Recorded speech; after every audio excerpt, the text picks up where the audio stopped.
Hi, I'm Mark Evans, Editor-in-Chief of Scuba Diver magazine, and I'm pleased to welcome you to the Scuba Diver Live virtual fireside chat, our very first one. As we're all stuck inside during lockdown, during the COVID-19 pandemic, we thought, well, why don't we keep everybody occupied? So we've got together a variety of well-known and some up-and-coming members of our diving fraternity globally for a light-hearted but informative chat. So if you're watching us on YouTube, remember to hit that subscribe button and ring that bell so that you never miss any of our future installments. Now, for this inaugural show, we have got together two of the world's undoubted technical diving icons of the world. And if you're watching us live, you can send us your burning questions right now, and then we will put them to them at the end of the show. But before we bring on our guests, I'd just like to give a big shout out to the guys at Narked at 90. Now is a perfect time to maintain your kit because we can't get out diving, so you might as well make sure it's ready for you to use when you can get back out. In addition to selling a number of well-known technical brands in the UK, they're also manufacturing an engineering company, and they specialize in rebreathers, parts, and maintenance. So if you've got an idea, they can make it happen. So look after your gear, look the guys up. Anyway, back to tonight's show. And our first guest is John Kendall. Now, John is a GUE Technical Cave and CCR instructor trainer, and he's also a fellow of the Explorers Club. Now, John's been around the world a lot. He travels around doing GUE classes, helping to build local GUE communities, and he's currently the project manager of the Project Baseline in Malta. Now, for the last 4 years, John's really been getting into his 3D photogrammetry, which basically involves making 3D digitized models of shipwrecks, sunken aeroplanes, etc., which can then be looked at from the comfort of your screen. And it's great for the archaeologists and everything to be able to see stuff in detail and not actually be limited by their times underwater. And he's been everywhere, from the frigid waters of the Baltic to the toasty Mediterranean Sea. He's comfortable wherever he goes. And John and GUE have been together doing data collecting on wrecks everywhere. So without further ado, I'd like to bring John in.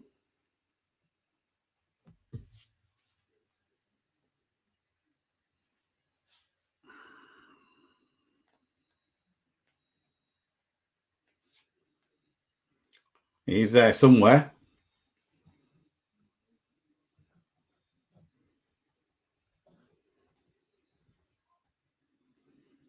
There he is. There we go. Hello. And look, good evening, Mark. In the Winchester. I am. Yeah, we're best to go. Cheers. We're best to go during the apocalypse. Exactly. That's what we like to hear. Now, thank you for joining us eventually. My pleasure. First off, you do seem to have been in the diving world forever. But what I thought would be interesting is to find out, how did you actually get started in diving? So, if I can remember that far back, it was basically when I was a kid. I always wanted to become a diver. It was something I always wanted to do. And in fact, I have, or my parents have at home, a letter, or the response to a letter that I wrote to the BZAC when I was about 10 years old, asking about how I could go about learning to dive. They sent me back something about joining a club and learning how to snorkel, which, being that I'd been snorkeling since I was about 3, didn't seem to be that exciting. So I pretty much went out and tried to learn to dive as soon as I could. I managed to learn to dive when I was 15 through the naval cadets at my school. So that was kind of handy. It meant that I learned to dive fairly cheaply because it was all subsidised by the naval cadets. So that was down in Plymouth over an Easter holiday, so kind of March, April time. I remember spending a lot of time in the swimming pool down there in Plymouth, and then because the weather was so terrible, we ended up doing our open water dives in the welding tank at the bomb disposal unit at HMS Drake. So that was kind of an interesting start to the diving career. Yeah, I was going to say that is a little bit different. So you obviously were doing just like recreational diving and everything when you first got into it, but you're obviously most well known for your technical diving. So what was it about technical diving that attracted you? How did you get involved on that side of things? So I didn't really get, let's say, attracted to technical diving as such. It was more that I was starting to dive longer. I was starting to try and go deeper. I was ending up going into decompression, and this just seemed a little bit foolish to try and do this on a single tank, with no redundancy, with no backup, and even then, the amount of gas I was carrying on a single tank just seemed a little bit small to be able to safely do the dives I was trying to do. So switching from a single tank to twin set was a kind of fairly natural extension of what I was doing. And at the time that I did this, so I was at university at the time, or I can't remember whether I was still I was at university at the time, and I started doing this. I was part of the university club. There were a number of us in the club starting to go deeper, try and push on longer.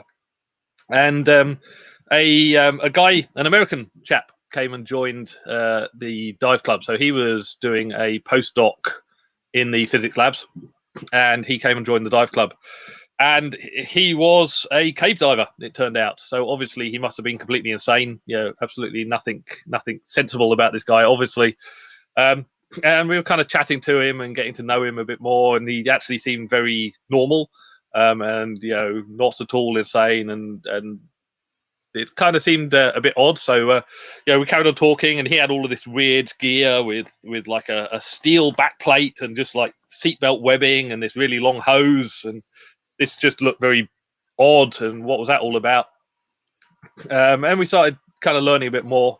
And it turned out that he had actually been one of the deep support divers for the Woodville Karst Plains project over in Florida. So exploring the Wakulla Spring system, which is pretty much where GUE came from. So I was talking to this guy Devon and learning more about it, and then hunting out on the internet, and all this GUE kind of thing seemed like it made sense to me.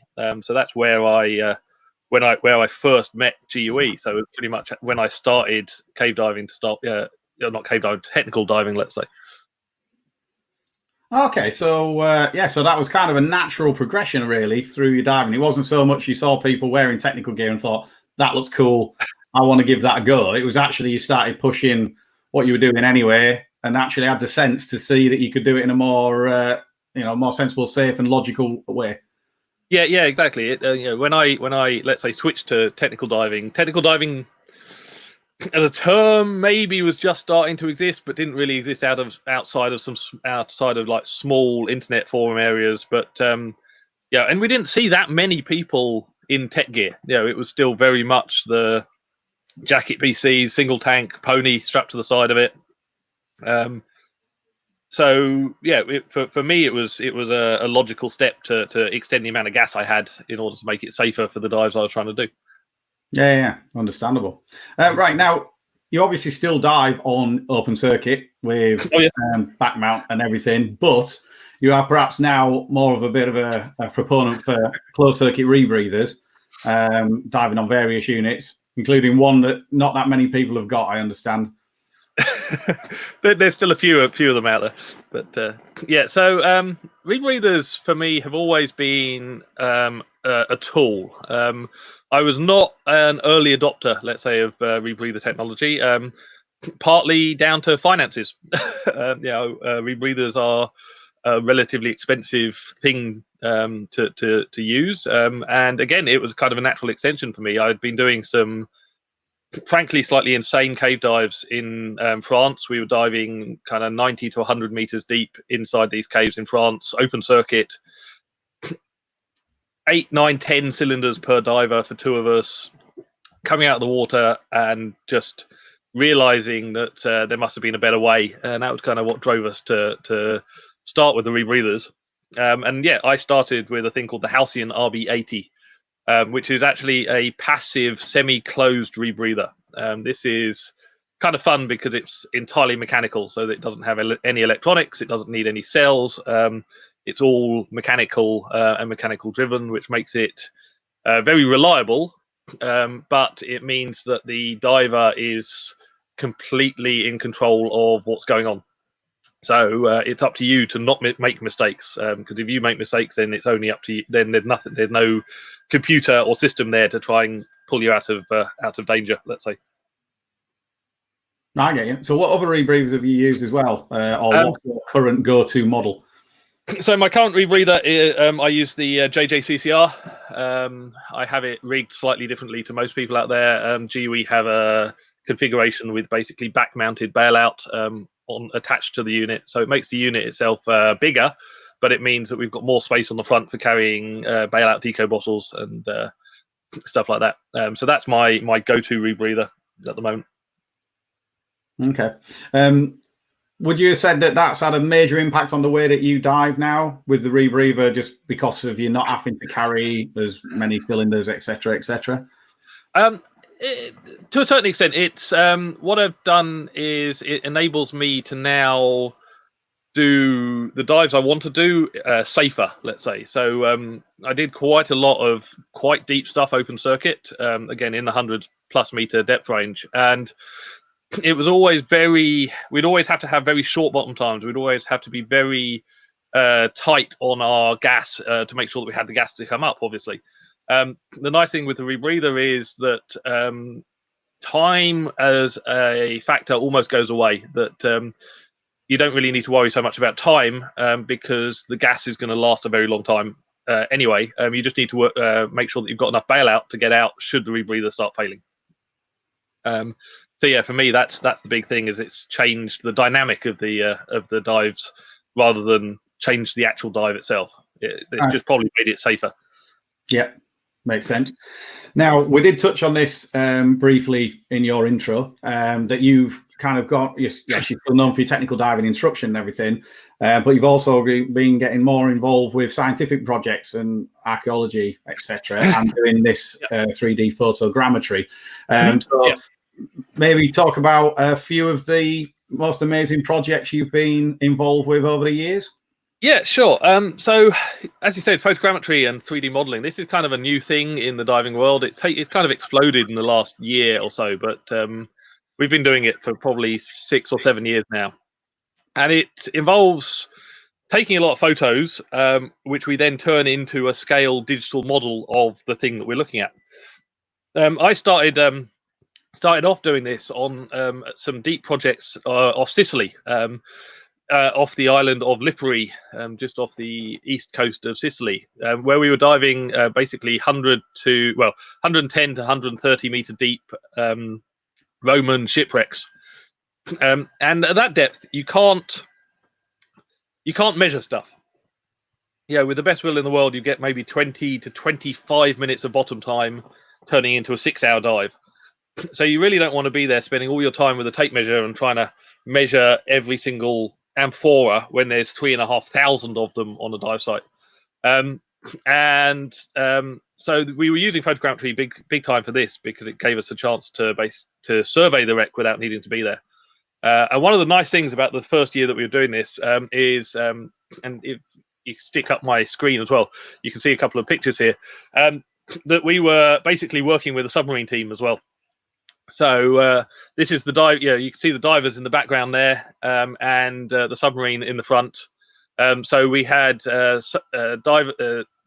archaeologists in the submarine and the divers in the water working together, because it's safer for technical divers to be in the water and the archaeologists not to be there, because they tend to get a bit distracted with the artifacts and forget about the whole needing to breathe something kind of game.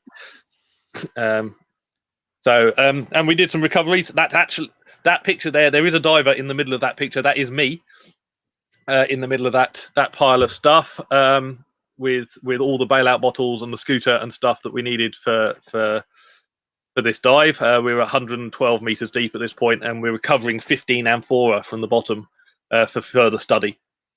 So we'd made a model of the wreck digitally, and then the archaeologists could actually tell us on the model which of the amphora they wanted to retrieve.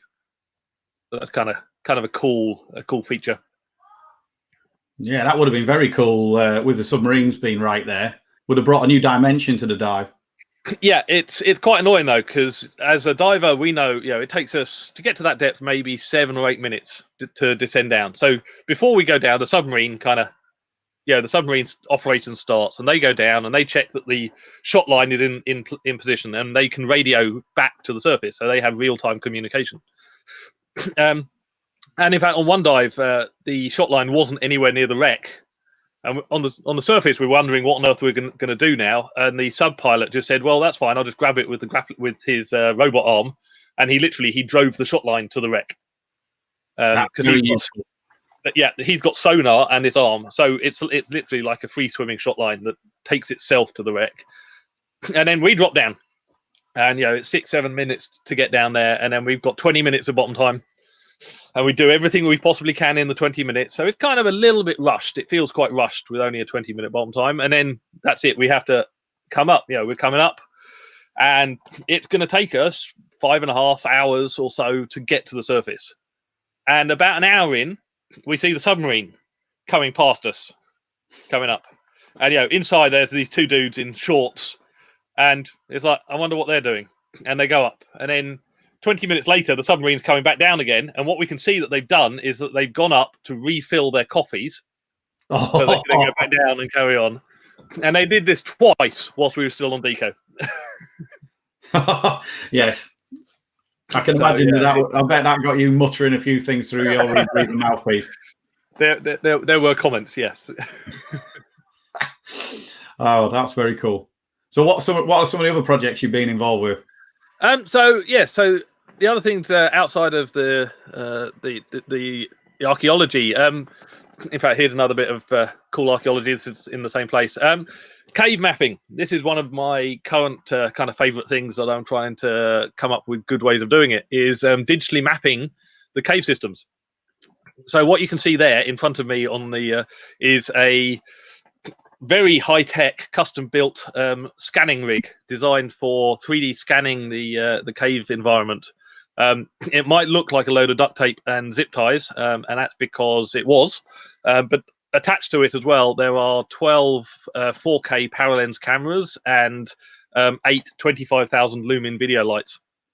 So the idea was we moved this rig through the water, and it's digitally scanning the full 360 degrees in the cave as we're moving through. That is very cool. It's amazing what you can do with duct tape. I've almost had an entire career with working out what we can and can't get away with doing with duct tape. That's and yes, as I said, holding together camera rigs underwater seems to be a pretty good use of it. Yeah, fascinating. Very cool. Yeah, so the cave diving thing has always been a passion of mine. This is actually in Sardinia, but I've been doing all sorts of stuff over in Florida as well. I'm now part of the Woodville Cast Plains project, which is the project that Devon, the guy who introduced me to all of this, was part of back in the 90s. And also, projects in Mexico and all over the place, trying to explore and map the caves. So that's interesting. It's kind of gone full circle that he was the one who perhaps led you down that path, and now you're heavily involved in that project. Yes, yeah, exactly that. Very cool. Right, a bit of a light-hearted one now, just to end this on, is what is the funniest thing that's happened to you on a diving trip? Okay, funniest thing that's ever happened to me. So this one. So picture the scene, and this is back when I was a student. And the question had arisen one evening on a club dive trip to Malta about eating underwater. Yeah, what did these people who are doing really, really long dives do to get food or drink underwater? And the thought was, well, they must eat something. And so the thought process went, and bearing in mind this was after some beers. If you're going to eat something underwater, you don't want to be eating too much. So you want something that's high energy. So what could we think of that was kind of high energy and relatively compact and that wouldn't get affected by pressure? And the obvious answer was Mars bars. So you've got Mars bar, you kind of got the chocolate, you've got the toffee filling. It's solid. It's not gonna break. It's not gonna get squished. Perfect. That's what we'll try. So me and a buddy, we went for a dive, and at the end of the dive, we're sat at about 9 meters under the boat. And it's like, okay, time to do the experiment. Get the Mars bar out of the pocket. And not being completely stupid, we'd picked fun-size Mars bars. Yeah, the little fun-size Mars bars. And so I take my rig out, put the Mars bar in. I start chewing. and I start chewing, and I'm chewing, and I'm chewing, and I'm chewing. And you don't realize until you're foolish enough to try this underwater quite how much you need to breathe whilst chewing. So I'm chewing, and I'm thinking, I need to breathe. Right, I need to breathe. No, I really need to breathe. So I have to stick the egg back in my mouth. So I take a breath. I get mostly air, a bit of chocolate, and a little bit of seawater. At this point, I realise that not only have I glued my teeth to the mouthpiece with the toffee, but I've also gummed open the exhaust valve. So the second breath was mostly water. So I have to pull this one out, and I'm now trying to clean this regulator whilst now trying to get rid of the salty caramel, the seawater and caramel mix that's in my mouth.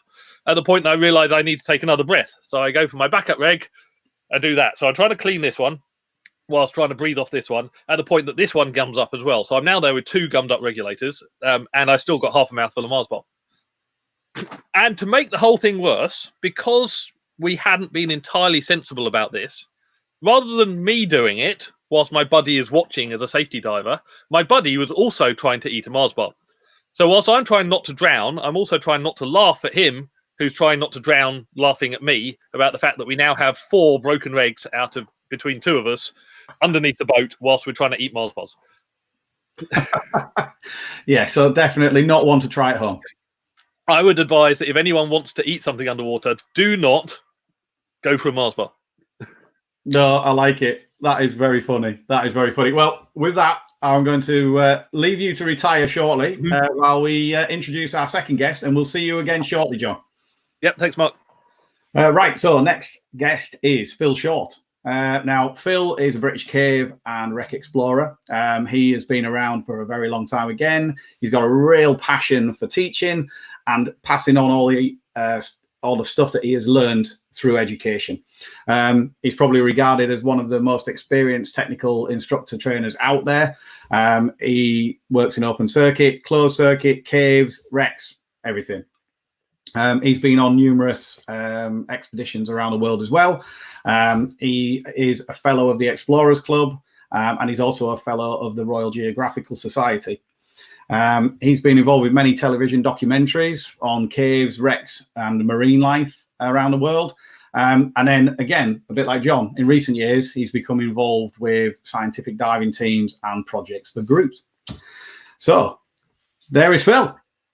Thanks for joining us, mate. How are you doing? Hey, yeah, good to see you. Thanks for inviting me. It's nice to be here. Yeah, thanks for coming in, mate. Not that we've got anywhere else to go at the moment, eh? Exactly. We're stuck with this, but we all seem to be doing pretty well, and especially thanks to people like you setting up things like this to keep people sane. So that's pretty good. Exactly, mate. Exactly. Right. So first of all, running through a few of the questions, sort of like similar sort of idea of what we did with John, really, to get a bit of background. So first of all was, how did you first get into diving? Well, I didn't actually set out to dive. I started off as a dry caver. I was very, very young, 14, went on a multi-sport activity holiday in the school break, did archery, climbing, all this type of stuff. But the one thing that really captured my interest was caving. And the guides took us down a fairly straightforward, simple cave, but it just created a passion within me. I just love that underworld environment. And so when I came home, pestered my parents, they got me joined into local caving club. I was too young to drive at this phase, so I got to go on the club trips with some of the adults. And eventually, as soon as I was able to drive, I started caving for myself with a couple of other young guys in the Mendip Hills in Somerset and in South Wales. And we just started getting further and further. I ended up following cave until there was a hole. So we went out and learned how to abseil and climb rope to get down the hole and back up out of it. So rope technique. We got vertical sections where the way on was somewhere up above us. So we learned to climb, went did climbing classes. And eventually, inevitably, as with most dry caves, following the cave down and down and down, we came to water. So starting by swimming in it, taking little boats in it, and eventually the water met the ceiling, no way on. And then we heard about this amazing thing called cave diving. I was lucky enough to see the cave diving guru, Martin Farr, who wrote the Bible on cave diving, The Darkness Beckons, give a live talk at Guildford University when I was very, very young. Got a copy of his book at the end of it, the first edition of The Darkness Beckons, and the rest was history, really. I basically went to the caving club and said, how do I do this? They said, you don't, that's absolutely crazy. Ended up finding the British Cave Diving Group, CDG, and they said, well, you've got a perfect caving background now, but really what would help is if you went off and got some diving qualification. So I did. I looked in a magazine, dive magazine at that time. There wasn't so much internet. Went down to Dorset and did a PADI open water course with a legendary PADI instructor and course director, Steve Axtell. And it inspired me so much that as well as taking it down the caving route, joining the CDG, becoming a CDG qualified diver and beginning to dive caves, I also started to dive for the sake of diving off the south coast of the UK, out of Dorset, marine life, wrecks, boat dives, drift dives, etc. And the two loves then grew parallel from there on. So that was interesting. So it was actually the caving that led you into it. The diving was kind of secondary to that, but then the diving bug hit you as well. So at least the two developed side by side. Absolutely, yeah. So then you did become an instructor yourself, do it in the PADI system, and I know that you actually brought for your sins many other well-known people from the British diving scene into the professional realm. So that must have been an interesting time for you as well. It was indeed, yeah. I mean, my first 8 years were based between Steve Axtell's Dive Centre Diving Leisure in Poole and Mike Kent at the time's Dive Centre, which is still there but owned by somebody else now on Swanage Pier, Divers Down. And I basically worked one summer season at one, and then whoever kind of got on the phone first and offered the next summer season, I worked for them the next. Most of it, probably 75%, I worked for Diving Leisure, 25% for Divers Down, but was very privileged through that to get mentored by some really true industry greats, from BZAC, a fabulous guy called Rick Fry, from PADI, Steve Axtell himself, who went on to become an incredible course director. And basically, by being in that position, I was able to learn a great deal about different facets of diving from some really good people. And that led to basically being involved in training some people from open water right up to dive master, what I was capable of teaching, then staffing or assisting in their IDCs and watching these people becoming instructors, some of whom have gone on to become now leading lights and legends in their own right of the dive industry. And that gives a real sense of pride to have been involved and to be able to put something back and be involved in this community as a whole. Yeah, no, that's fascinating. Fascinating. Now, you obviously that was doing all the recreational side of things, but you're now probably better known for the technical side as well. So how did you get involved into technical diving? Well, I never really sought out technical diving. At the latter phases of my PADI instructional career, I was in a position where I was able to work through the winter as well as the summer season, because I'd added other skills to my professional qualifications like servicing regulators, compressor maintenance, teaching first aid, etc. So I ended up working through the winter. And one winter, another icon and one of my great mentors, Kevin Gurr, approached me and said, well, we don't do a lot of teaching, but myself and Dave Thompson, who were in partnership as a business called Phoenix Diver Training, said we could do with someone to be our service engineer, gas vendor, and slowly start climbing a tree of teaching tech diving. Now, I'd already done my tech user courses with Kevin. He brought technical diving over from the US to the UK, and there's a very small community of us that were doing it at the time.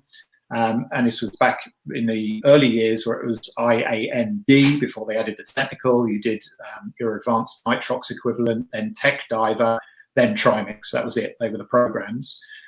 Me and a team of guys went on to be the second group to bottom Dorothea using trimix. Not immediately, obviously, over a period of gradually deepening dives. And the purpose of that was training, because we wanted to get out in the channel and start diving some of the deeper unknown spots, and therefore hopefully find unknown wrecks. And this all started to now run parallel. I was using the technical training from Kevin to complement my CDG training to go deeper and further in caves. I was using the technical diver training from Kevin to go out as a small team of trimix divers to start diving unknown sites in the channel and find new wrecks. And I was also starting to take my career path down that route. Effectively, I got to a point where I was given a choice: invest the money to go down the course director route, or go sideways completely and follow the tech route. And I chose to follow the tech route. And 20 years later, here I am. Now, you adopted rebreathers as well. Was it a similar sort of like approach you did as John did, where it was a tool for the job and he wasn't particularly a fast adopter to it? I know that you've used a lot of different units, some that are fairly rare that you don't really hear about anymore. How did you start with that? First path into rebreathers, apart from a couple of try dives on prototypes and home builds that were around really a long way back in the day. But my first proper introduction was, again, my boss at the time, Kevin came to me one day and said, well, we've got a new job. We're going to Guam for 3 months. I was like, wow, where's Guam? And so got a map and had a look, and it's this tiny dot smack in the middle of the Pacific. The route by which everyone gets to Truck Lagoon, you land in Guam, you get another plane, you fly on the truck. But what we went for was to stay on Guam and work for a branch of the Fisher Corporation, surveying and excavating one of the missing 7 Manila galleons. Now, the most famous is Atosha in the Gulf of Mexico. Her sister ship, the Santa Margarita. I worked on both of those. And interestingly, 2 of my buddies working on those were Richard and Ingmar Lundgren, who are now very high up in GUE that John was talking about earlier, and actually found the Mars. So worked with those guys before they were GUE, and then we got shipped out to Guam to search for this additional Manila galleon. Difference is Guam is like a seamount, so we were searching downslope, surveying a 5 kilometer by 1 kilometer grid, down to maximum of 100 meters depth at that time. And before we went, it's like, this isn't going to work on open circuit, so we're diving rebreather.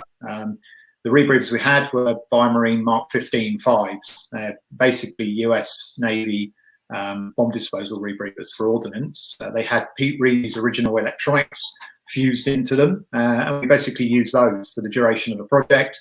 I was lucky enough able to have more or less permanent own of one when I got back to start using it for cave diving in the Dordogne and the Lot in France.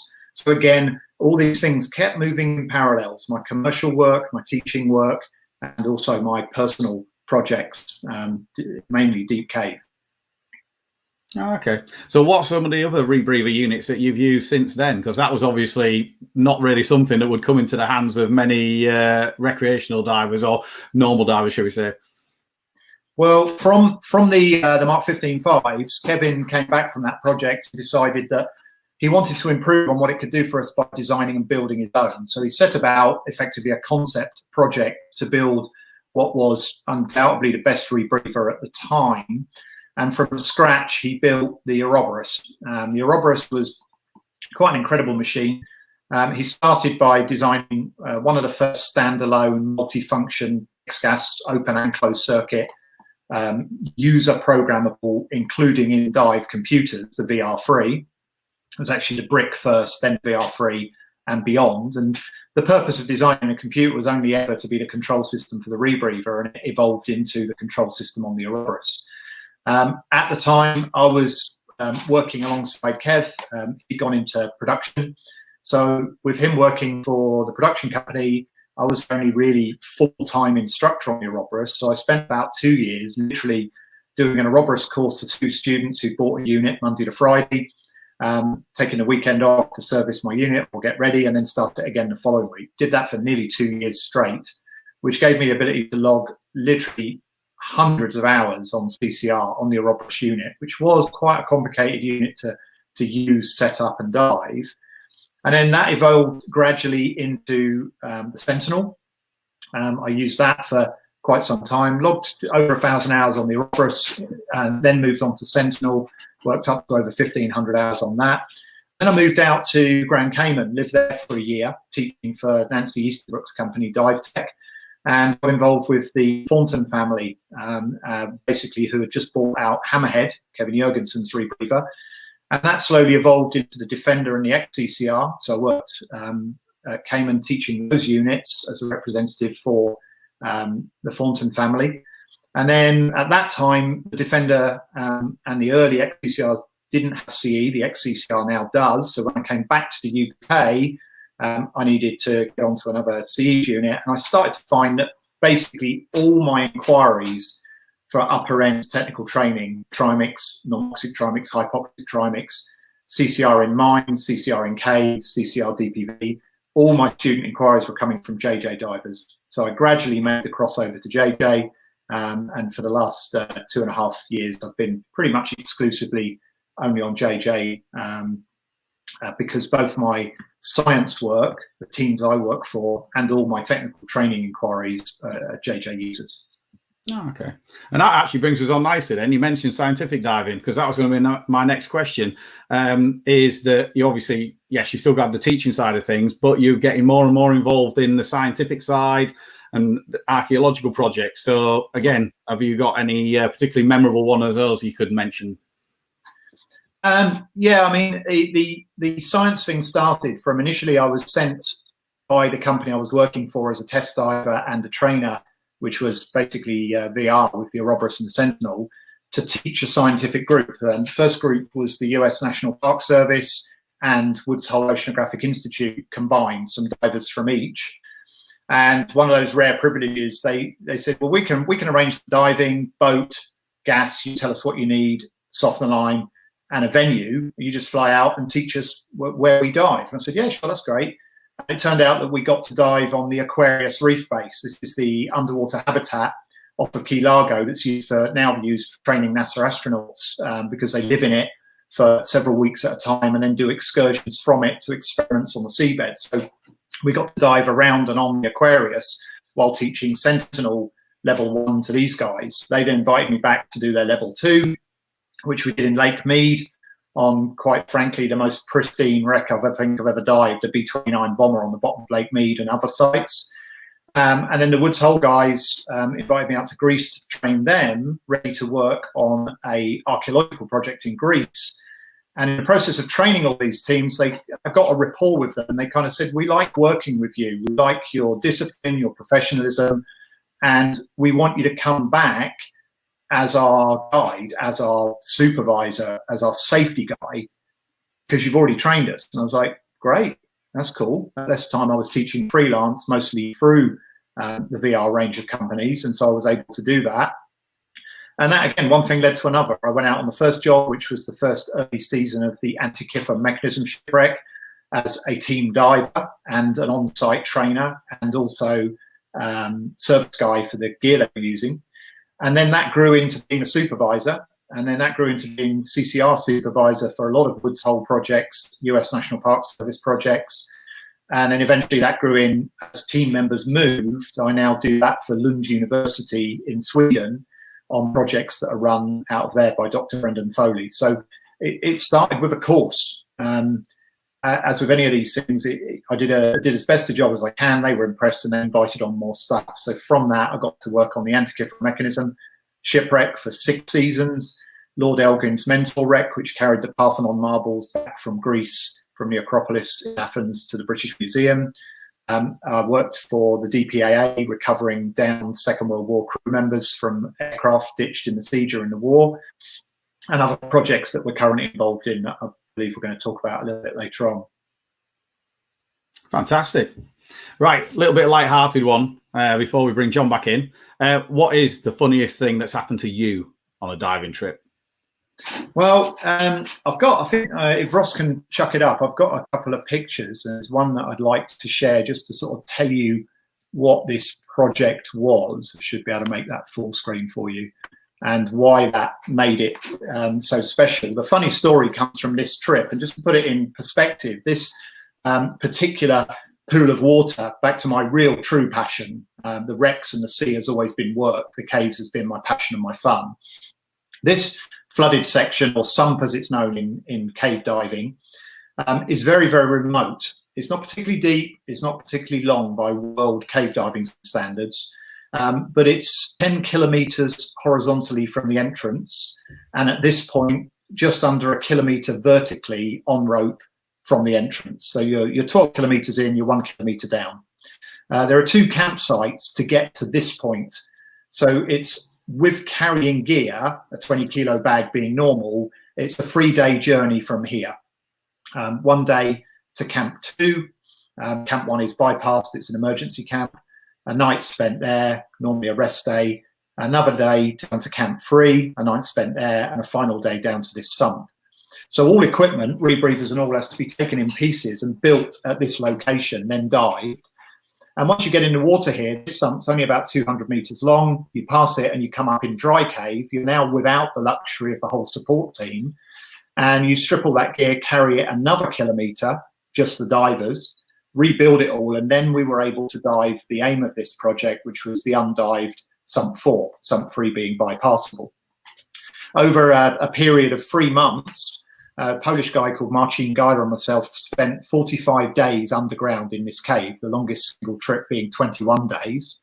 And the goal of that was to get through that sump. And this photo is taken from a head cam on Marcin, and it's literally the moment we managed, after 600 meters of line laying, to surface beyond this undived sump in new dry cave. And we were able then to explore beyond there. And you really are on a piece of the earth that no light, no human being, no camera, nothing has ever seen before.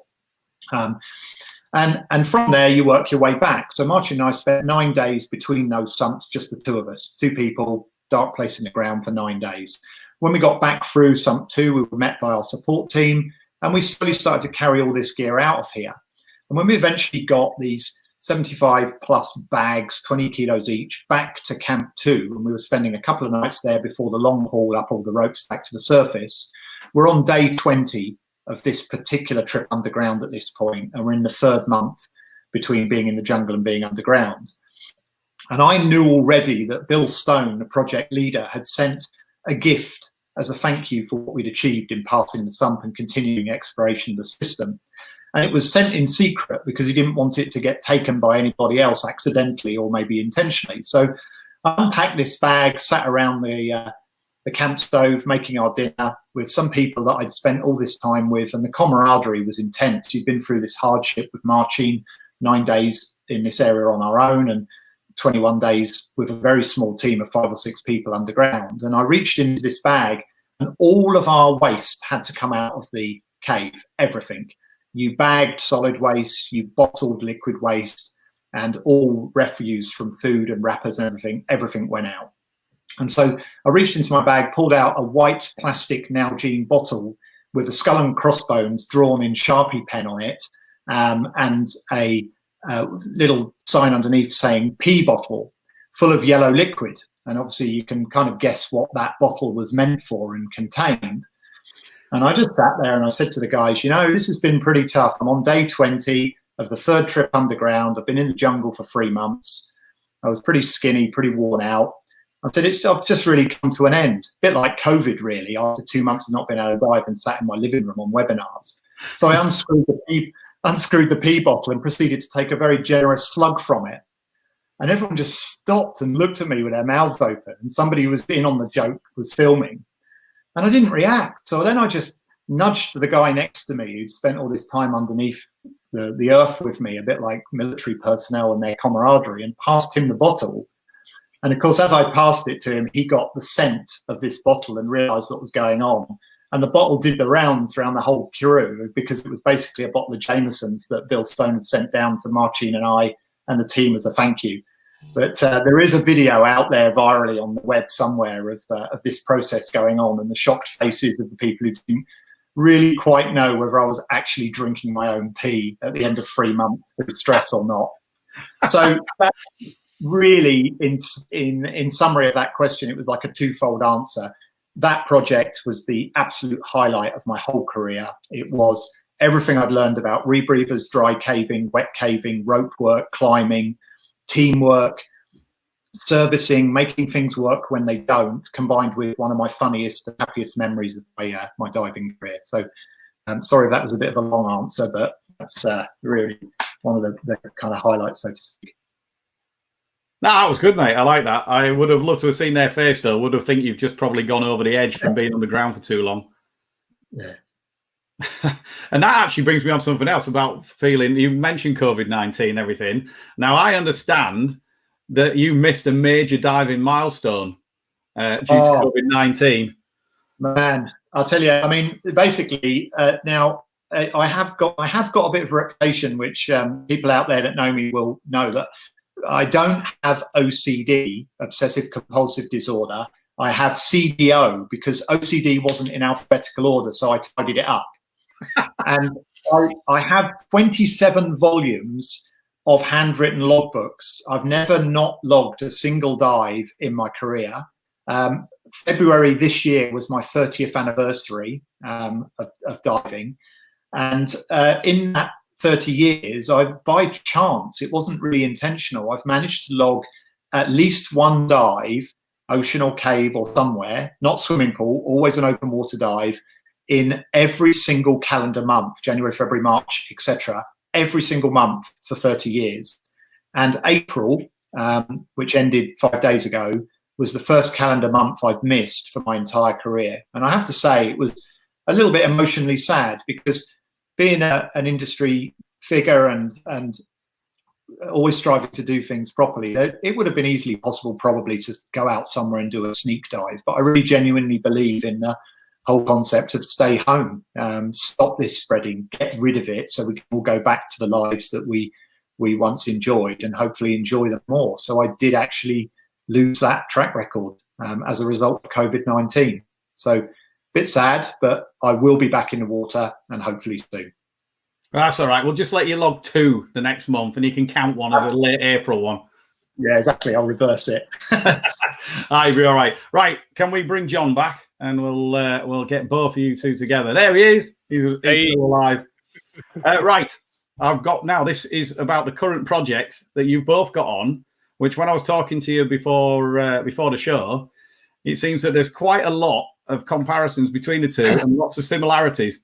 So I'll let you go first, John, and then we'll bring Phil in on the links.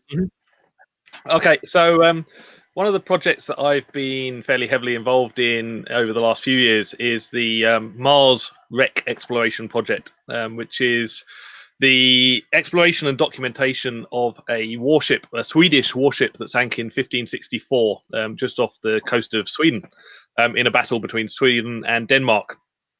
So it's the bottom of the Baltic. It's freezing cold. The Mars is actually fairly deep. It's 75 meters deep, and it was only discovered in 2011. So it means it's a really, really cool time capsule of the kind of mid 1500s shipbuilding. It was the first of its kind, the ship, in that it was the first ship that was ever built from the ground up as an artillery ship, and her standing orders were basically to use cannon fire to sink the enemy rather than using soldiers or Marines to do hand-to-hand combat. So discovered in 2011 by my good friend Richard Lundgren, who Phil has already mentioned, and Ingmar, his brother, as well. And the wreck has been a test bed, and a big part of the project is building 3D mapping of it. So I've got a couple of pictures, if Ross can stick that up. Let's see. Okay, so we've got some kind of traditional archaeology here. We've got, I think this is Alex measuring one of the cannon, or a bit of one of the cannons. Here is Rich with a... Oh, no, that's Phil's. That one. There we go. Yeah, with it's actually human femur. It's currently it's the only human bone that we found on the entire wreck, which being that about 700 people thought to have gone down. There should be 1,399 more of these somewhere that we haven't found yet. But the really kind of cool thing is this stuff. So we've been doing 3D photogrammetry of the entire wreck site. Ingmar has been the lead on this. He's done a massive amount of work with it, working with a lot of photographers. And then myself and Case have been doing stuff in the last few years with filling in the gaps. And we've been trying to basically build this 3D model out to about 50 meters around the wreck itself. Yeah, that's incredible. Yeah. Especially when you see the size of the diver, it gives you an idea of the scale of the shipwreck. Yeah, that's it. There's about 35 meters of wreckage there the measurement down the keel that we've done from the stern post to where the break in the keel is 35 meters. We're missing an estimated 15 meters off the bow, so we have nothing at the bow. But then Mars sank because the forward magazine blew, the forward powder store blew, and the historic record talks of the mainmast going 400 feet up into the air as the bow disappeared, and then the ship disappeared as it sank. So she sank super quickly. Yeah, that's incredible. So what is the link? So obviously you're out in the Baltic doing this, but there is their link between the archaeologists, I understand, and the vessel that you're on with what Phil's doing. Yeah, that's right. We share a few resources. So our lead archaeologist is a guy called Johan Ronby, who I believe is one of the lead archaeologists on the project that Phil will talk about, the Gribsunden. And in Sweden, there is only so much scientific diving and archaeological diving capability or resources. And one of the resources that we have access to is a vessel called the Swan, which is a really, really cool dive boat. Very nice catamaran, decent dive deck, has multi-beam and side scan stuff all rigged on it, and all that kind of stuff. Cool. So Phil, is that the boat you're on as well then? It is, yeah, it is. If Ross can stick up my screen share, I'll just make it bigger. We're basically working on a wreck called the Gribsunden, which basically stands for Griffin Hound or Griffin Dog. And this is basically quite a bit older than the Mars. It's 1495 was when she sunk. She was the Danish king's ship, and the area she sunk is a little island called Stora Ekon near the town of Ronneby in southern Sweden. But at that time, it was part of Denmark. And what made her unique was, apart from being a king's ship, a bit like Mary Rose was Henry VIII's flagship, is her age. She's older than Mary Rose. She's older than Mars. She came at a point where the shipbuilding architectural styles were changing over between clinker and carvel. And so the great unknown was she A or was she B? Fighting styles, she's older than Mars as well. So John just described how Mars was a groundbreaking revelation in naval warfare, and that she was the first to come out and sink ships from a distance. So new type of sort of cannon naval warfare.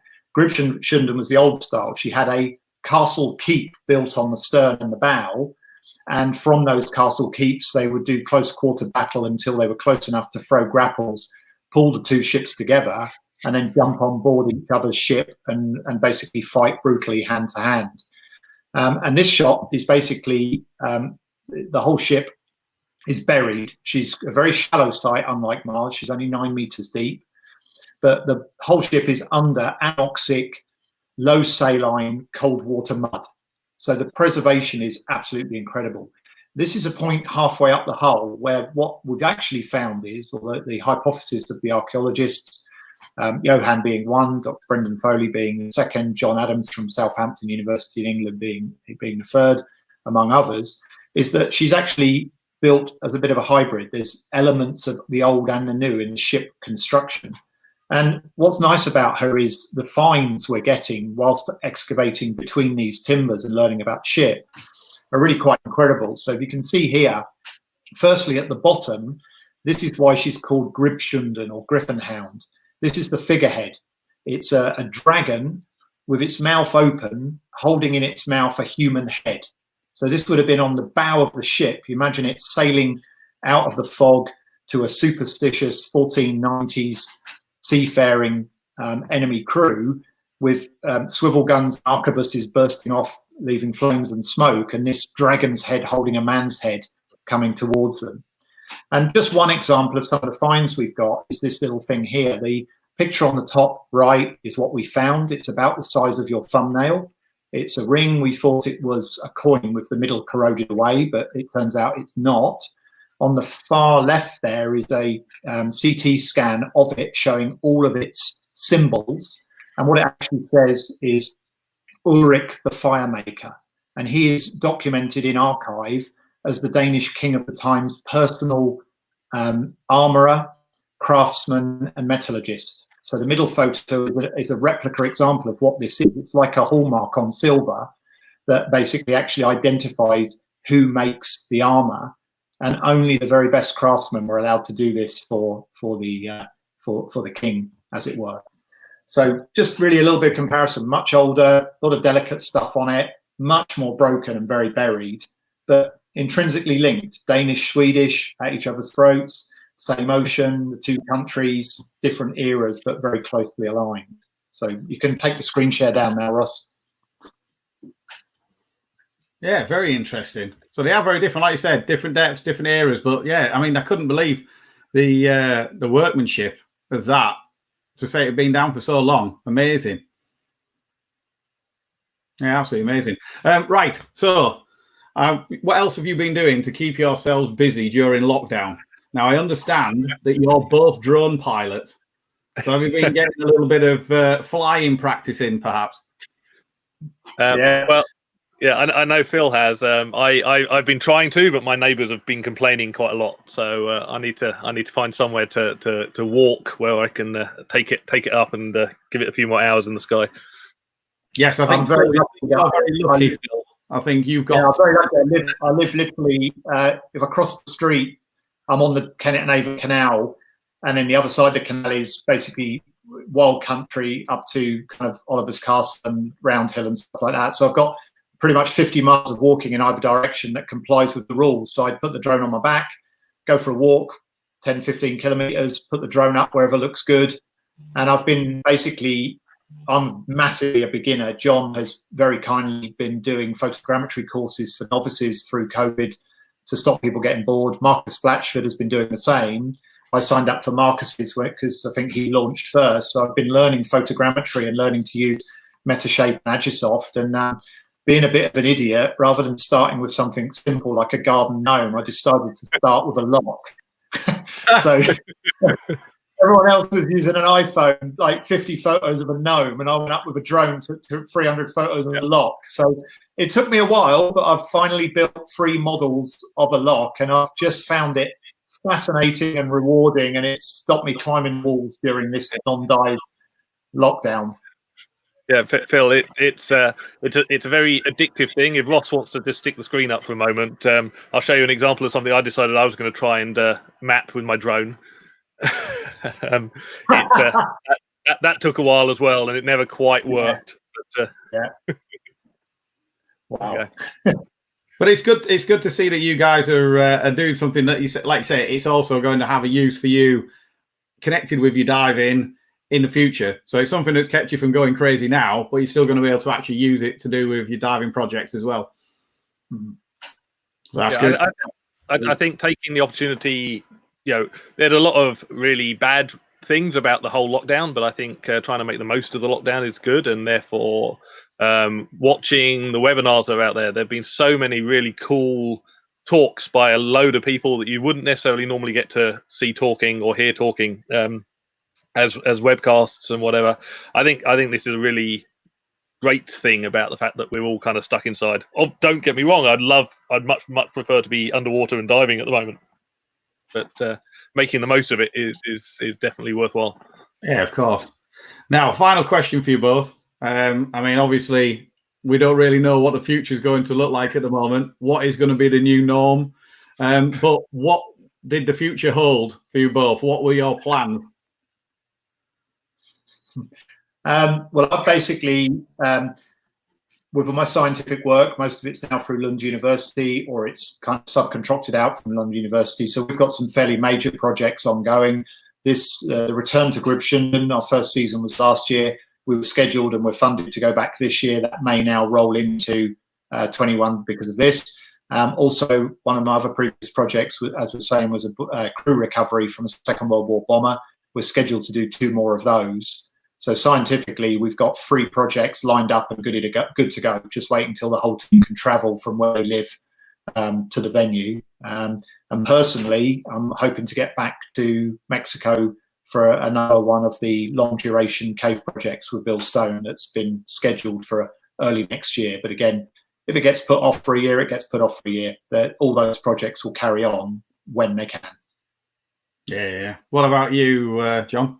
Yeah, so I was, in theory, supposed to be heading to Sweden in about 3 weeks' time for this year's Mars project. Obviously, Sweden haven't actually locked down yet, but everywhere between here and there has, so I can't see us actually doing that this year. So I suspect that will get delayed into 2021 as well.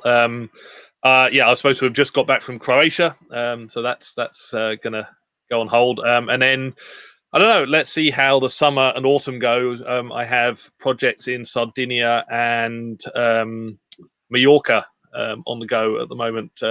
One deep wreck and one cave. Archaeology in a cave, which will be an interesting project if we manage to make that happen. Cool. Right, shall we bring Ross in? He's been beavering away in the background, so we might as well bring. There he is.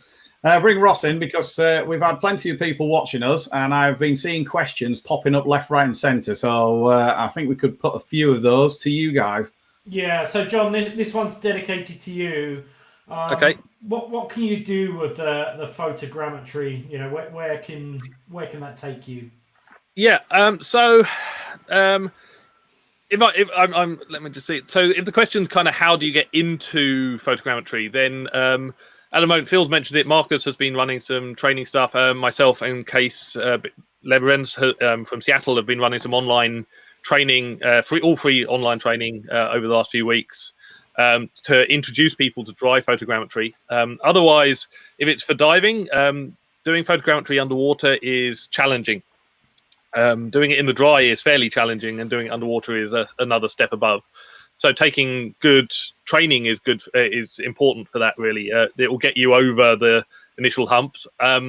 So GUE have a photogrammetry class. I know INTD in the UK have a class. I believe BZAC are putting something together. So there's various people out there who are doing this training on this front. But the best thing to do is to kind of jump on one of these online training courses that we've been running, have a play with it in the dry, and then basically once we're able to go diving, have a play with it. The thing with photogrammetry is there is no correct answer to anything. It's not completely formulaic. You kind of have to build some experience and work out what does and doesn't work in your environment, in your conditions, and with your camera equipment. Cool. The next one is coming from Pearly. What are your favourite wrecks? Not including obviously the ones that you're working on at the moment. Do you want to take that first, Phil? I'm not really a wreck diver, but I do enjoy them, and I suppose I'll simplify that personally for free. We'll start at the most approachable for like any level of diver.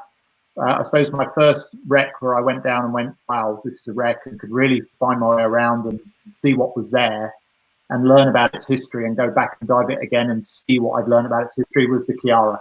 30 meters out of Swanage, steamship, sunk by U-boat in the First World War, 4 boilers plus a donkey boiler, and you can actually swim around and see all this. It's a really approachable, beautiful dive covered in marine life. So that was where I first went, wow, hang on, there's actually something to see outside of a cave in my beginnings.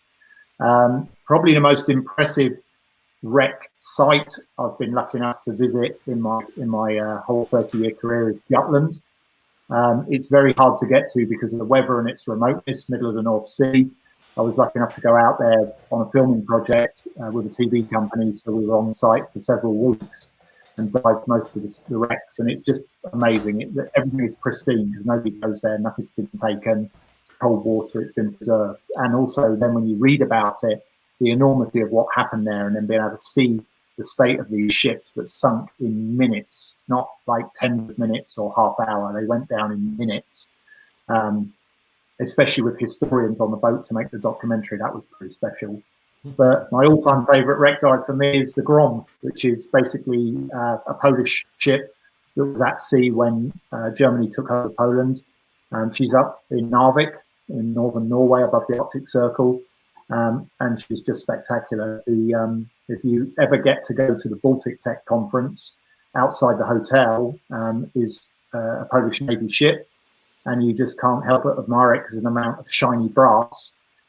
She's the sister ship. They were identical. They were called Thunder and Lightning.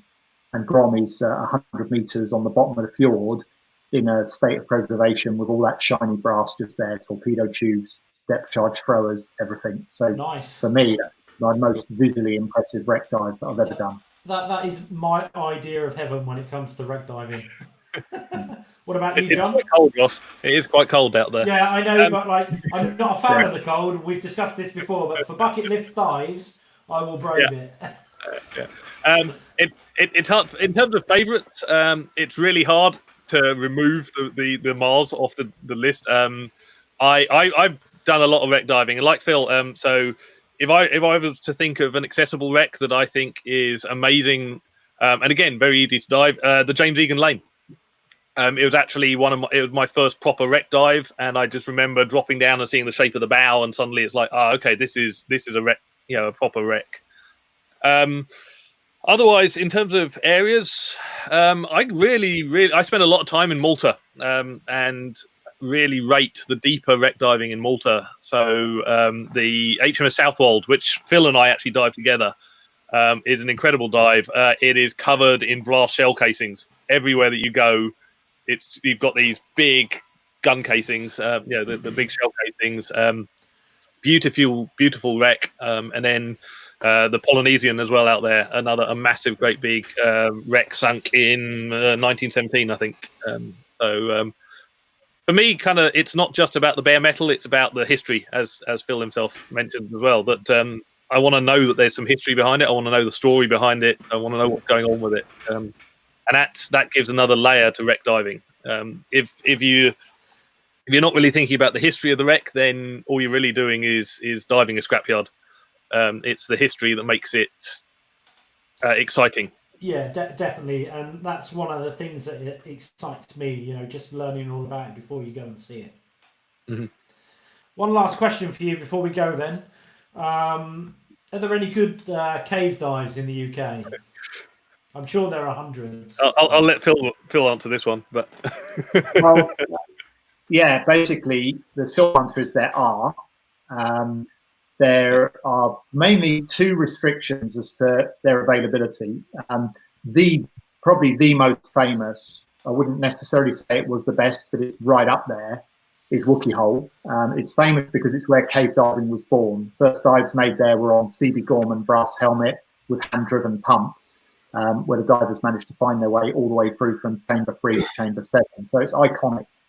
But the thing is, in condition, which up until these recent rains, it would be amazing right now, the visibility can be on a par with the Lot and the Dordogne in France. You can literally get that clear green water with 10, 15 plus meters visibility and a beautiful swim. You can go from the resurgence where the water comes out on the grassy area in front of the show cave all the way through to chamber 22 as a continuous dive there and back. So it's absolutely stunning. It's a true cave dive, as a diver would think, but access is restricted for insurance and safety reasons by the owners to CDG members only.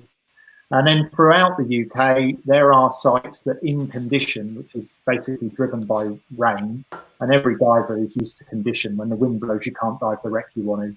How many times you've been blown out?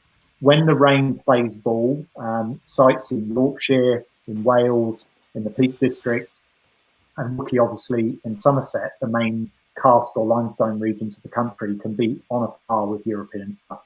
Absolutely pristine. But if it's not for the restriction of access, most of them you have to do a reasonable amount of fairly arduous dry caving to get to the diving bit, which is invariably filthy, dirty and cold. So it either puts people off or it breaks their gear or breaks them. But yes, there is good cave diving, but a background of being a dry caver is more or less essential. Yeah. Getting to the water with equipment intact must be a challenge in itself. Then. Yeah. Cool. Perfect.